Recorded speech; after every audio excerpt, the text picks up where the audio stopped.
BSF কর্তৃক ভারত থেকে বাংলাদেশে পুশিনের সময় চারুলডাঙ্গা সীমান্তে ১৭ জন বাংলাদেশি নাগরিককে আটক করেছে বিজিবি।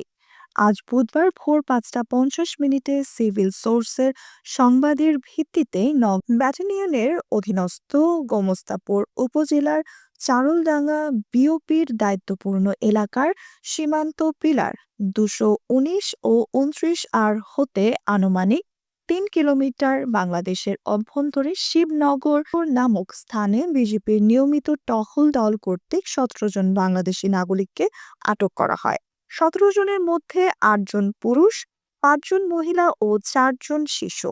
তাদেরকে আটক করে গোমস্তাপুর থানা পুলিশের কাছে হস্তান্তর করা হয়েছে বলে বিজিবির সূত্র নিশ্চিত করেছে।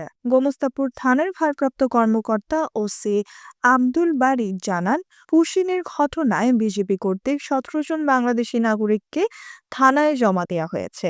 পরবর্তী করণীয় তাদের পরিচয় ও ঠিকানা শনাক্ত করে পরিবারের নিকট হস্তান্তর করা হবে। Nusrat Jahan, AVN news desk.